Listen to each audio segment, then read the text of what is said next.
ஒரு இமாலய வெற்றியை பெற்றுத்தந்த திருச்சி நாடாளுமன்ற தொகுதி மக்களுக்கு எங்கள் இயக்கம் மறுமலர்ச்சி திராவிட முன்னேற்ற கழகத்தின் தலைவர் வைகோ அவர்களின் சார்பிலும் தலைவர் வைகோ அவர்களின் சுவாச காற்றாக விளங்கும் மறுமலர்ச்சி திராவிட முன்னேற்ற கழகத்தின் தொண்டர்களின் சார்பாக என் மனமார்ந்த நன்றியை மீண்டும் நான் தெரிவித்துக் கொள்கிறேன். இந்த வெற்றியால் தொண்டர்களுக்கு மகிழ்ச்சி, தொண்டர்களின் மகிழ்ச்சியால் தலைவர் வைகோவுக்கு ஒரு மகிழ்ச்சி, அந்த மகிழ்ச்சியே இந்த துரை வைகோவுக்கு மகிழ்ச்சி.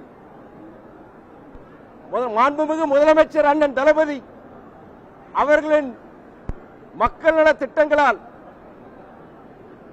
அது ஏழை எளிய மக்களுக்கு சென்றடைந்ததால் இன்றைக்கு திருச்சி உட்பட புதுவை உட்பட 40க்கும் 40 என்ற ஒரு மிகப்பெரிய ஒரு இமாலய வெற்றியை தமிழ்நாட்டு மக்கள் பெற்றுத் தந்துள்ளார்கள். என் வெற்றிக்கு பாடுபட்ட மாண்புமிகு அமைச்சர்கள் அண்ணன் நேரு அவர்களின் உழைப்பிற்கு, மாண்புமிகு அமைச்சர் அன்பு சகோதரர் மகேஷ் பொய்யாமொழி அவர்களின் உழைப்பிற்கு,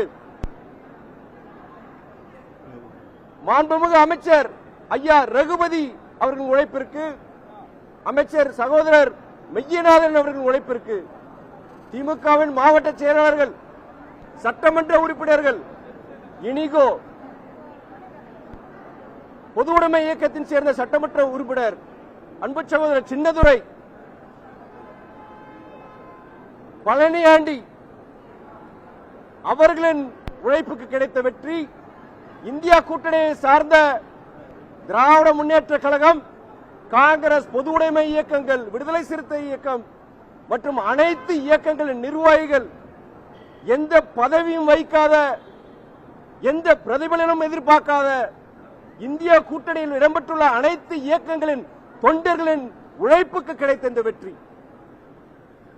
நான் கூறுவதெல்லாம் இந்த எளியவனுக்கு இந்த வாய்ப்பை, மிகப்பெரிய ஒரு வாய்ப்பை திருச்சி நாடாளுமன்ற தொகுதி மக்கள் எனக்கு வழங்கியுள்ளார்கள்.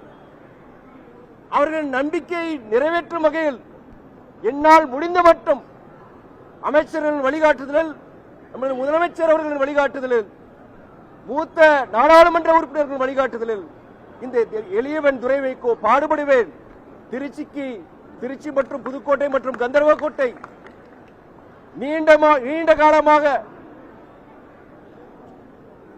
நிறைவேற்றப்படாத மக்கள் கோரிக்கைகளை நிறைவேற்ற இந்த துரை வைகோ பாடுபடுவேன் என்று கூறி, பத்திரிகை துறை நண்பர்கள், இந்த தேர்தல் நேரத்தில் பத்திரிகை நண்பர்களுக்கு அனைவருக்குமே நன்றியை தெரிவித்துக் கொள்கிறேன்.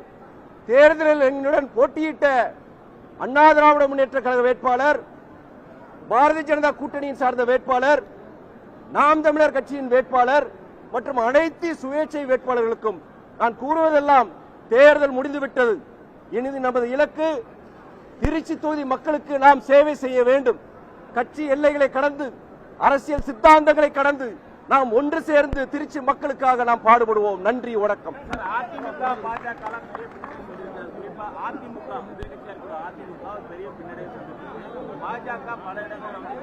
அதிமுக பொறுத்தவரை எம்ஜிஆர் கண்ட இயக்கம், அதுவும் ஒரு திராவிட இயக்கம்.